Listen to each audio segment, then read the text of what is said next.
So hello and welcome to the first of many updates that I'm going to be trying to film here on board Independence as I get her sort of ready and discover more about the general condition of her. So today is Friday the 17th of November and it's 4:40 in the afternoon, and out of the port light just behind the camera I can see that the sun is just starting to set. Today's been a busy day, but yesterday when I came up was quite horrendous actually. I'm going to be honest with you.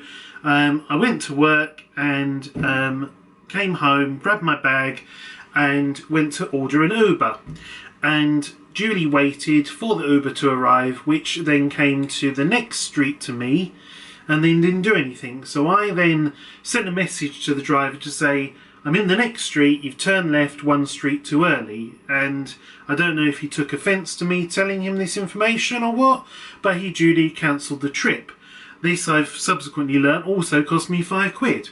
But anyway, be that as it may, I then ordered a second Uber because I needed to get to Paddington with the most enormous case with fan heaters, tools, you name it, so heavy. Would have been ridiculous to have tried and got this through the London rush hour on the tube. So I'm now waiting at the end of my street, which is in a rather less nice part of London, in the North London Tottenham area.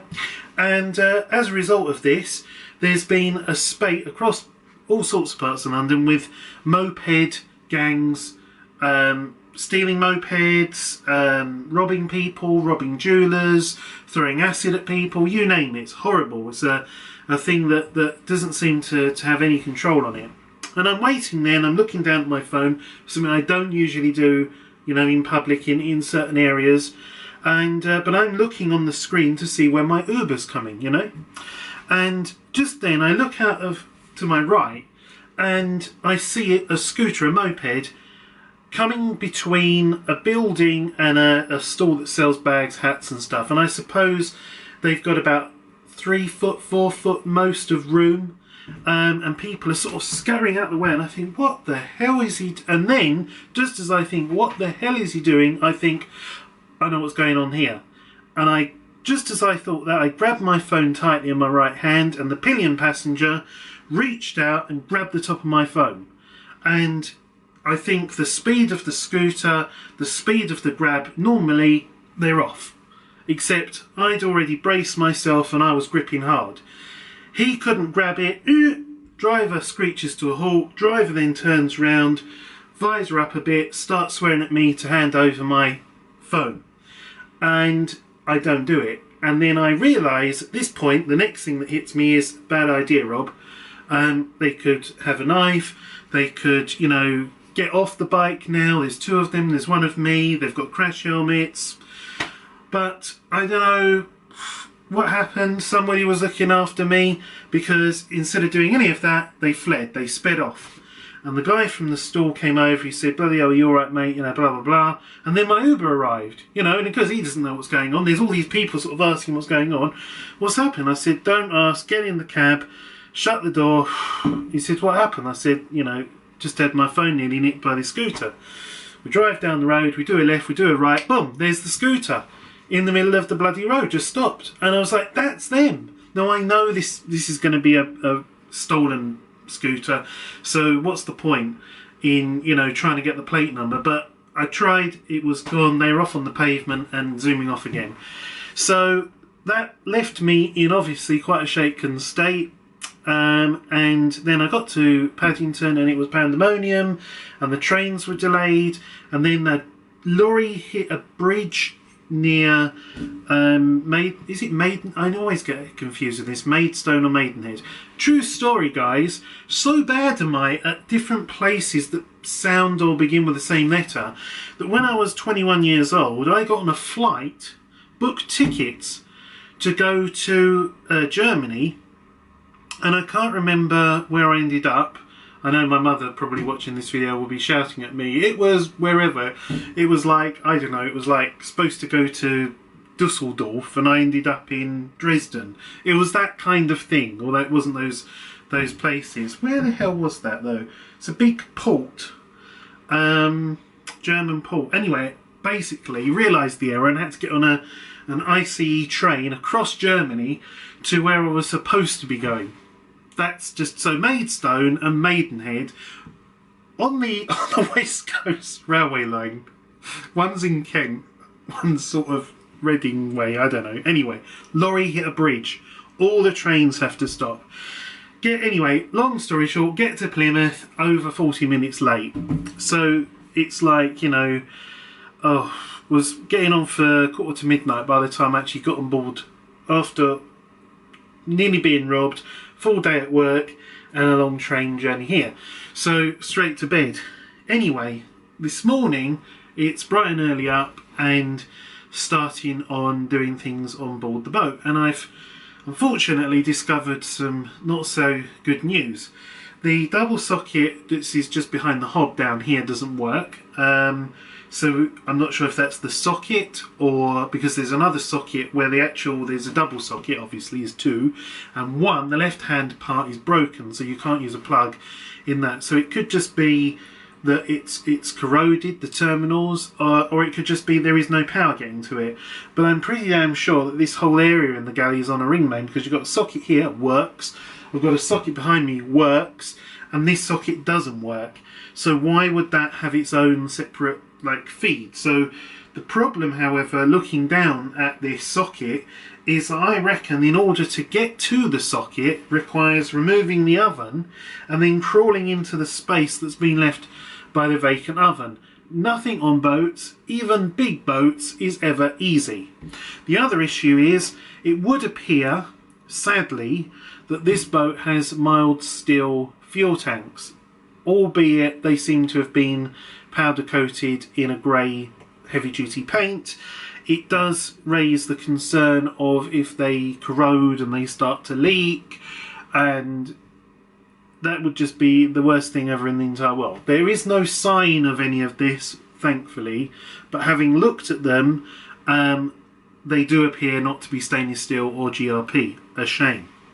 Also, the other nuisance is that having run the engine last weekend, I now notice that the fuel filter bowls are no longer lovely clear red diesel. They are murky, there's sediment on the turbine head, so that suggests to me that we've got a lot of muck in the tanks, and also it suggests to me, with the murkiness, the general of the fuel, that the tanks may well have the dreaded diesel bug. So what now I need to sort out, and I'd emailed a company that was suggested to me, which haven't replied to my email, but I need to have the fuel in the tanks removed and filtered and the tanks cleaned, or at least the muck in the bottom sucked out of them, and then change the fuel filters, flush the system through, put the fuel back in the tanks, and then treat the fuel with a suitable chemical biocide to kill the diesel bug with a big dose, and then we'll keep topping that up every time we fill the tanks up with a suitable maintaining dose. The other thing that we've had today is, I say we, it's just been me, is I've had the water pump apart because the pressure on the tap seems quite low, and sure enough the filter was in a pretty mucky, horrible, yucky state. So I cleaned that up. The tank was full when I took the boat over with water, and you can imagine how long that took in order to drain. In fact, I didn't ever get to the bottom of the tank draining. I just gave up and thought, you know, it's been another hour since the gauge said no water in the tank, and then I put some water treatment stuff in, and that's in there now, which I've then brought all of the different things, the taps, the showers, and it's now sitting in all of the pipework doing its thing. So then, but I haven't filled the tank all the way full. I've just put like a few litres in, just enough kind of thing. So that's a nice concentrated rich formula. And then I will flush that through, fill the tank, flush that through, and then we have the ability to have safe, clean drinking water on the boat. Other things I've discovered today has been, it has a transom shower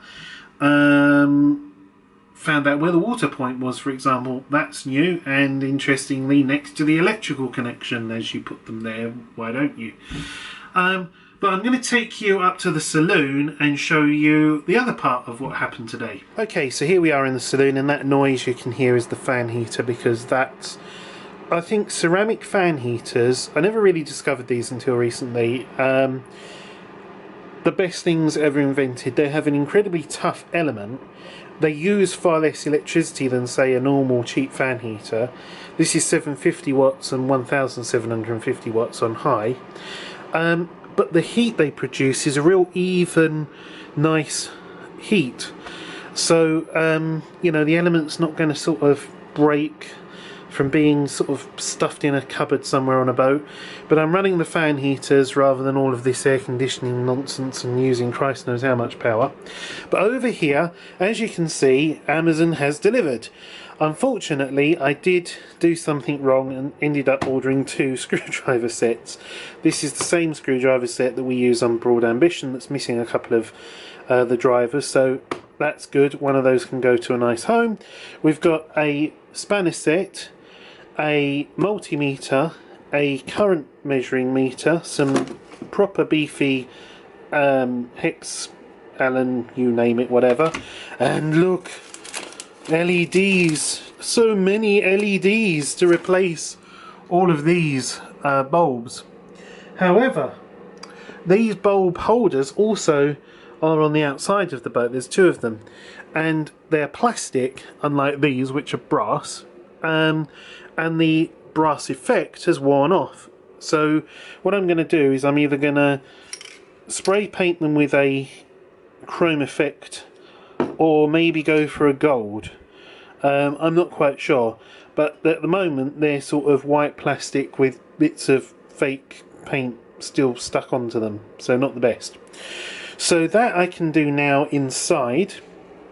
But if we just come up here and put the lights on here, you can also see I found some dried horrible anti-foul, but at least we know what's on the bottom of the boat. It's Hempel hard racing, high strength, burnishable anti-fouling, especially for powerboats, racing yachts and boats which are mud berthed.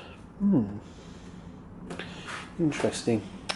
But also I went to Force 4 Chandlery.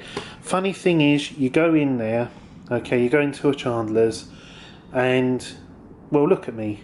I don't exactly look like the type of person, you know, I'm not sort of an old salty sea dog kind of person, you know, alright there my loves, I need some Chandlery items. No. So they think, hello, how you doing, you know, yeah, okay. And I go around and I come to the counter, about half an hour. It's very easy to spend just going to a time warp in a Chandler's. But I come to the counter and I hand over the following. So as you can see, it's a soft bristled cleaning brush, generally just for boat cleaning. You can have a hose attachment and the water goes down the brush. I've got some of this boat wash and wax, why not? A bucket and some of this recommended Wessex teak cleaner and teak renovator. Not for here, but for a teak deck. Here is absolutely perfect. So there's a little bit of green where it rains, but otherwise it's absolutely perfect.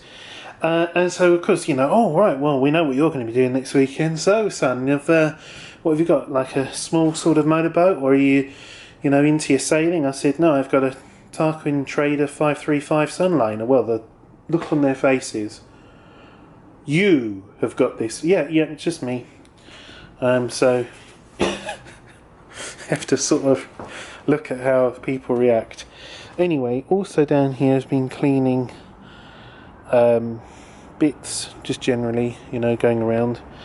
That's where the water goes in, so my water point's just there, which is kind of handy.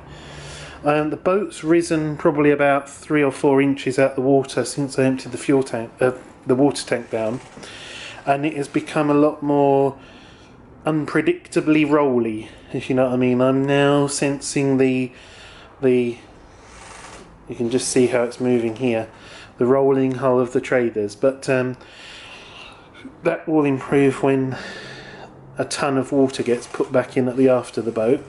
But for now, it's going to be all of the LEDs. So these unscrew, and you just take the halogen bulbs out and you put the LEDs in. So I'm going to get on with that now. This can happen tomorrow with the washing. I'm not going to probably do anything with the teak stuff yet, because I think I want to possibly sand the teak. This doesn't need to be done right now. This certainly doesn't need to be done right now. This is like good to go for another time, if you know what I mean. But it is an incredible amount to sort out and discover and do. And like the rug, for example, it needs things to stop it moving around, despite its size and weight. It keeps moving down this way, which is a bit of a pain in the arse actually, because I keep having to lift it up and move it this way. So anyway, but I'm getting there, slowly but surely. And also what's interesting here, I've got to measure up my wipers because the rubber's perished on those, but that's an easy job. That could be a Halfords. So anyway, but the point is, you see straight ahead, well, you might not be able to see, but that light that the camera can't focus on because of the sunshade things on the windscreen, that's the lock. That's the red light that's basically tells you, you know, you can't go. Now that's not to say you can't go.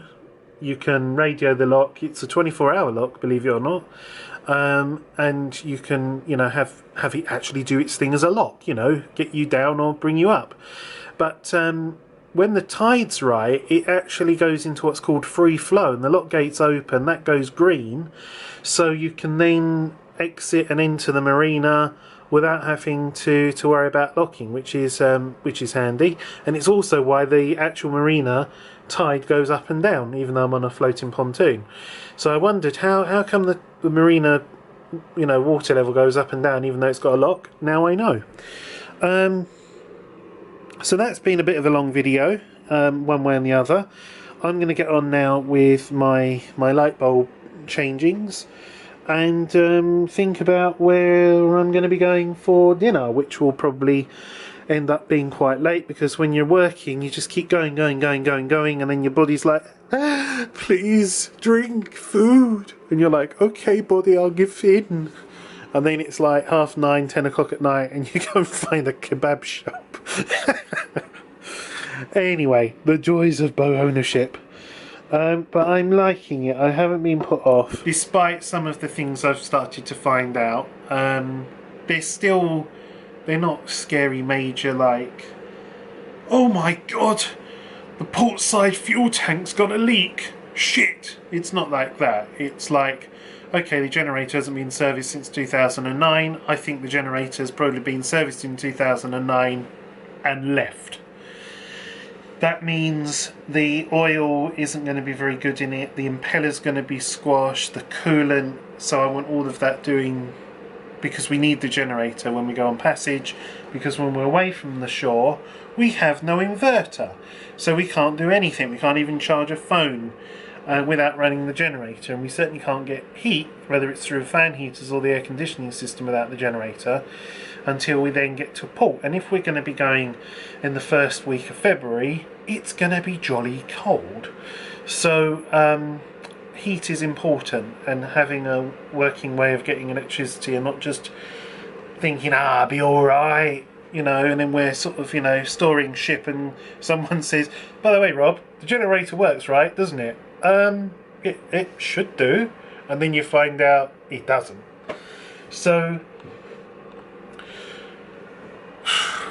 anyway, by the way, Sheila could be coming on Sunday. We'll see if she's going to like it. She should see if she's going to come. She's been incredibly busy with stuff, so that'll be fun. Oh, and also the last thing that I've discovered as well is the bed. I think a king size bed, not just the mattress being especially big. I think generally it's a king size bed. So that's why the sheets and the duvet doesn't seem to... I don't know. I've got to measure it up and get Google to tell me what the standard size double king, super king UK bed sizes are. I've also got to get sheets and stuff for the twin cabin and the double in the front. So it just goes on and on. There's just little things, big things, engineering things, domestic things, and it's all me that's having to do it quite at the moment. Anyway, yes. So anyway, right, onwards and upwards. Let's get some lights done. So I thought I'd just discuss these LEDs. If there's any boaters or even people at home, you may be familiar with these. These are G4 halogen light bulbs, okay, and they are usually 12 volts, and you'll have a transformer usually on, obviously a boat you don't have to worry, but this is 20 watts for that, okay, 20 watts. This here is the replacement LED. Now this is quite a large one. This is I get the larger ones because of the heat dissipation. The more circuit board area, the more chance there is for the heat to be absorbed. You can get smaller ones, you can get lower wattage ones. This is a 4 watt, you can get slightly high, you can go slightly down. This is silicon, so the whole bulb and all of the componentry is all in a silicon soft, squishy, watertight, can't corrode cover. Okay, I know my camera has an issue focusing, but I hope that makes sense. Some fittings you will find, I was a bit concerned with mine, would that fit in a fitting that used to take that?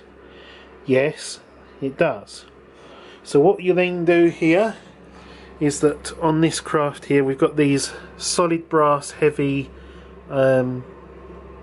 things that unscrew, and then we simply line up our new LED with the holes, push it in. I'm not sure if that's in. Let's see, did I just do it one time right? We have, there we go.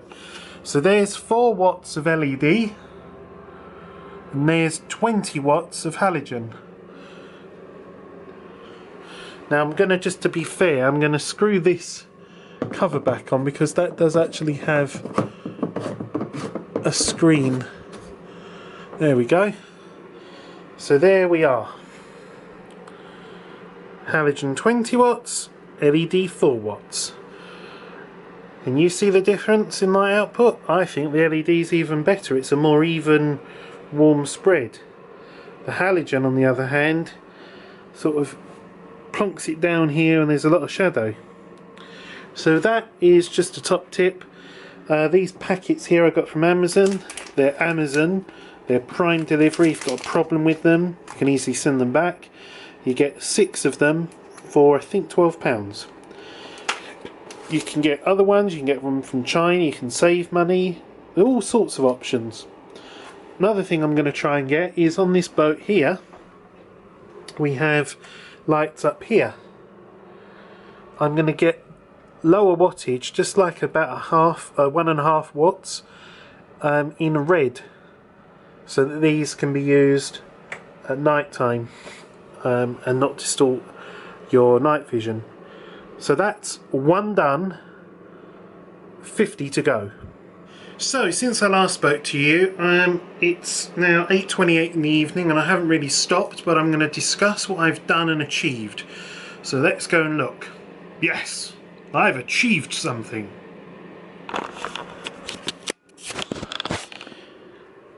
First thing I've achieved, as you can see down here, these are the emergency fuel cut-off levers, and also the emergency engine baffle air intake closures. That's the satellite TV system. That's the lines for the air conditioning system, and that there is the pull and activate for the fire suppression system. I'll tell you why that's all being messed around with in a moment. But first of all, here's a lot of bulbs. So all of the lighting now, apart from two stubborn bastards up there that won't come undone, are now LED, and you'd never know about it. Even these are LED. This is a dimmable light, so I got dimmable LEDs. See, you can get everything now. Just the days of fluorescent and incandescent bulbs are gone. So, what have we been doing? Where shall we begin? So bulbs, that took me ages because of several stubborn fitments, and also cleaning all the fitments before I put them back together again. Refilled the water tank. That took an hour, no exaggeration, but we now have a full water tank once again. I really don't like, it doesn't even have an overflow, it just like comes out the filler cap everywhere. God, Norfolk Broad's boats are better than that. So then I wasted some of my life pissing around with these.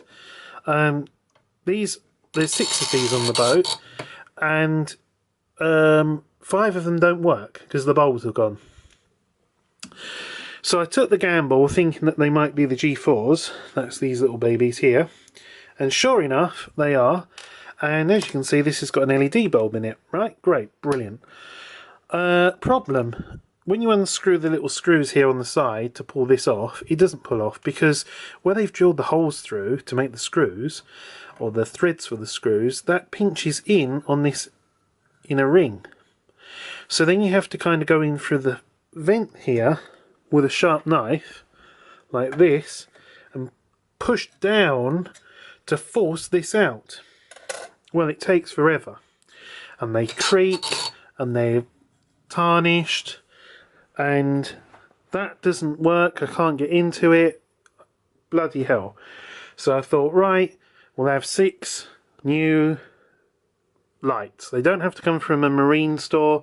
They can come off of Amazon, and as long as they're G4 to take my my little LEDs, that's great by me. So yeah, I mean, it's just brilliant. You'd never know that this, I mean, this is like 4 watts each of these bulbs.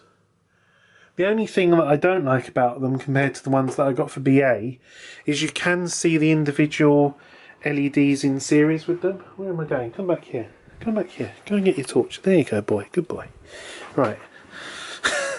Yeah, you can see the individual LEDs, which I'm sure you won't be able to see on the camera.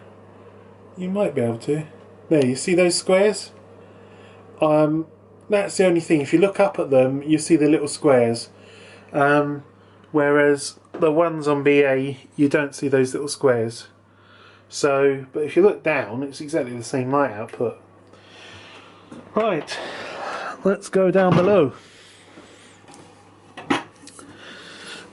where I've also been working today. I'll just edit this bit out.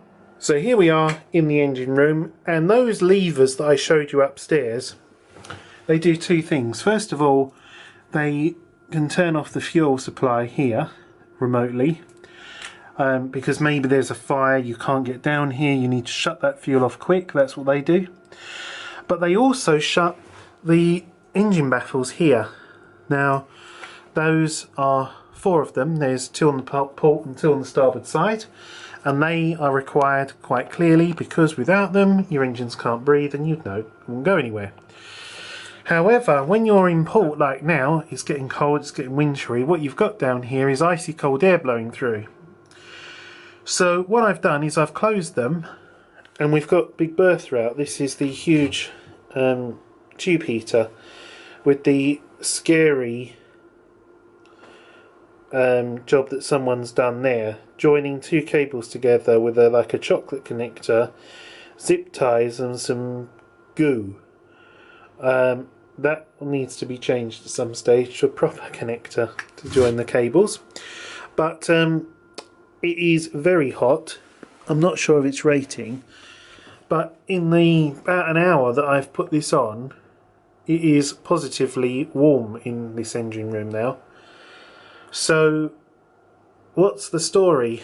Well, the story is, as I said, if I winterize the boat fully then A, it's going to be being moved to have works done on it. B, it could be the first week in February that we head off to Lowestoft. So what I'm trying to do is to try and keep things ready to go as possible, and by keeping the engine room obviously nice and toasty, or at least above freezing, then you're not going to have to be worrying about engines freezing and stuff like this. Now, of course, that doesn't stop other areas of the boat becoming a problem. For example, the air conditioning system, the pipes that go between the cabins, whilst they're lagged, and they shouldn't just have plain water in, they should have a glycol water mix in. You never know. The pipes going to the taps, you know, all of this sort of stuff, the water feed across here, and so on. So yes, it is a bit of a risk because you might have a frozen pipe, but I'm gonna see, but I'm not just gonna guess it. I'm going to do some clever things. So the first clever thing is that I'm going to get a socket that plugs in there, and it's got a mobile phone SIM card in it, and it has a thermometer. And if the marina power should trip, I will get a text message to tell me it's tripped. But also I can text it, and it will text me back the temperature of the engine room. And it will also be able to use the thermometer part of it to switch on and off this. So it's not just on, it will come on. Let's just say I set it to come on when the temperature drops below 5 degrees. So you're not just wasting energy, you're not just praying and hoping that your marina supply doesn't go off. Let's say it's a freezing cold day, we've had a couple of nights of, you know, sub-zero temperatures. That's when it gets bad. It's when you don't get any daytime. It stays down in the sort of 0 or below during the day. It drops to like -3, -4 at night. That's when things start going wrong. And if you don't know something's going wrong, whereas I could be able to come down and sort matters out. So it is the best way. It at least gives me, you know, advice and warnings. Now, we have a problem. The first problem is the fuel tanks.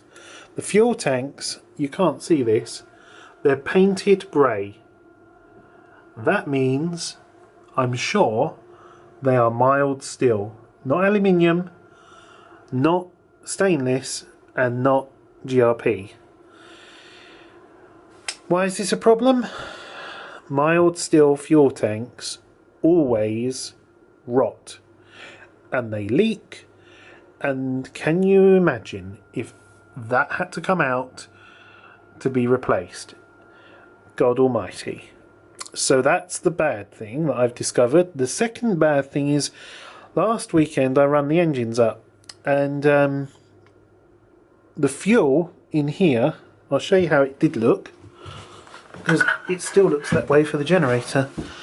You see there? Look at that. Clear, red, pure diesel. No water, no sediment. Lovely. That's how the big Raycors looked. Then you run your engines up. And sorry about this, guys. Then you run your engines up. And this happens. Sediment gets on the turbine blade. And I just don't like the look of that fuel. It's not clear. It's hazy. It hasn't got any chunks in it. It hasn't got any, you know, nasty sludge. That one over there, however, let me try and zoom in. This one over here, however, doesn't look as healthy.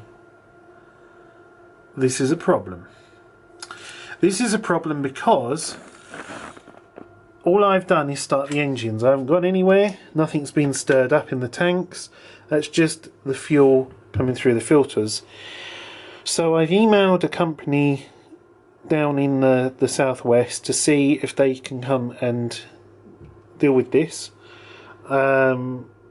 Suck out all the fuel up the tanks, clean the tanks, treat the fuel, filter it, treat it with a chemical biocide to kill off any diesel bug, and you know, these are not glass, by the way, this is plastic. This might pass BSS therefore. But yes, I can't just, well, I'm not going to trust it.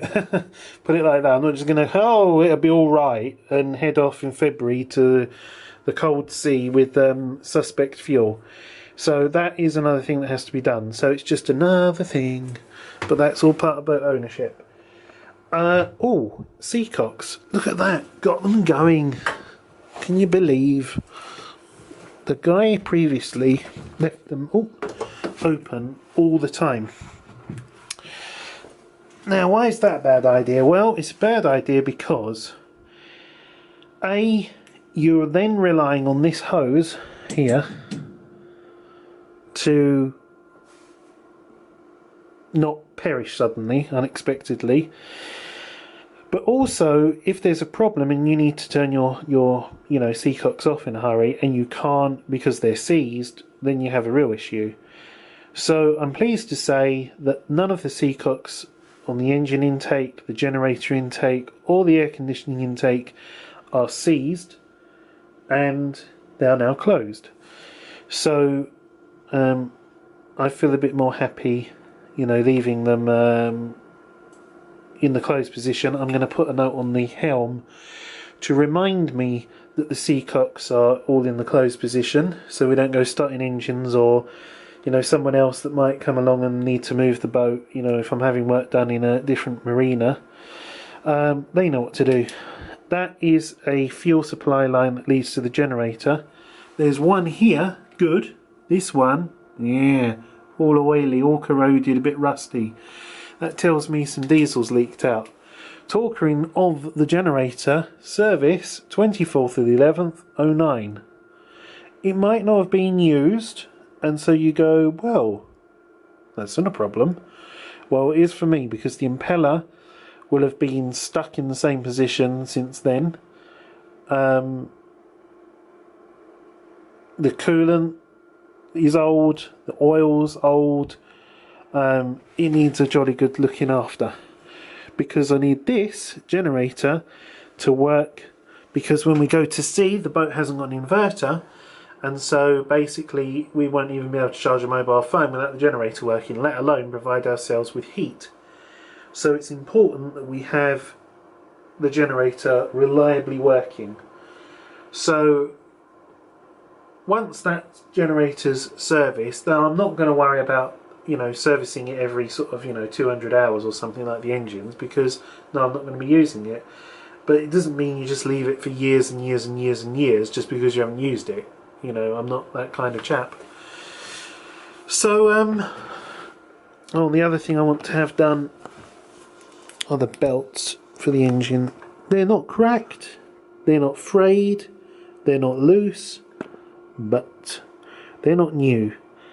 So I want to have new belts put on the engines, because that will make me happier. Oh, water pump, that was the other thing. So the water pump today, this is a 20 litre water pump. That filter on the left there, was really clogged, yucky. So I took that all apart. I'm not sure if this is a big enough pump. The reason is, on Broad Ambition we've got a pump, we have an accumulator tank. This has got one on the hot side over there, which says set to 24 psi, June 2011, or rather set, so that hasn't had its pressure check since 2011, but that's the hot water booster for the big hot water tank here. And all of the lines are now much clearer because I've flushed some yummy stuff through them. That took, honest to God, about 3 hours to drain the tank. It was ridiculous. Now here we have another accumulator tank. This is the fresh cold water side. It says set to 20 psi. down here it says do not adjust, adjusted to 14 psi. What? So yeah, why is this an issue? Well, when you turn the pump on, or tap on, sorry, what should happen is the pump shouldn't straight away come on. This should pressurise the system. You turn the tap on, get a bit of water, you know, maybe 5-10 seconds, and then the pump kicks in, and you don't have that pulsing vroom vroom vroom of the pump, you know. Unfortunately, yeah, it does go vroom vroom vroom. Unfortunately, with this boat, you turn the tap on, pump kicks in straight away, and you get a vroom vroom vroom. So you think this isn't working. Why is the pressure gauge okay then? I don't understand. So, something's not quite correct here. But I'm tired. I'm fed up of crawling around on my knees today. So, you know, we're getting there. But, you know, these sort of things, I have water. It's not maybe perfect water that's at, you know, the correct pressure or the pump or whatever, but I have water. So that's not an issue. But what I would ideally want to do is to have a way of draining the water tank without running the pump, because that was just ridiculous. Because what happens is the sink drains into the, not the bilge, but it's a called a sea chest. And what happens in the sea chest is that then another bilge pump empties out the water from the sea chest, and the bilge pump got an airlock because of the bubbles from the stuff that I put in to clean. Sorry about this, guys, hold on. So the bubbles from the stuff I put in to sanitize the tank caused the bilge pump thing to airlock. And I didn't know, because it was running, wasn't it? But it wasn't running by pumping water out. And then the sea chest overfilled, and it continued to overfill into the aft bilge, which then got into the engine room bilge. And then I wondered why the bilge pumps became active when I was draining the water tank, and I thought, God, the water tank's got a leak. Yeah, I don't know. Anyway, whatever. So then had to sort the bilge pump out for the sea chest, then sort the bilges out, dry those up best I could, and return to draining the tank. This time through the sink, because the sink doesn't go through a sea chest in the galley. Oh, nearly said kitchen. It just drains overside. So it's odd. But anyway, one other thing I want to show you. I thought I'd found a way to isolate the water tank. The water tank's under the berth. I thought, you know, you open this here. Ooh. Come on. And in there is a seacock. Wouldn't you think that was the way to isolate the water tank? No. No, no, no. Because if you look down there, although you can't see, there's another seacock. It just seems to be a balancing pipe that goes out the top, down, and in the bottom, both with seacocks on it. So, it's been one of those days. The boat is an absolute pigsty, as you can see. But I've changed the bulbs. I feel like I'm getting progress. I've done some more cleaning. I've been to the Chandlers. And I apologise that these videos are not the best shot or edited. But I haven't eaten all day. It's 10 minutes to 9. I'm going to pack away this stuff. And I'm going to go to have a curry. Because I did last weekend. And it was bloody nice. And then I can come back on the boat and chill out and have a nice curry and get rid of my rubbish in that box. And I'll update you tomorrow when I feel a bit more perky. So yeah. Whew. Boat ownership, eh? Why do we do it? So until tomorrow, thanks for watching.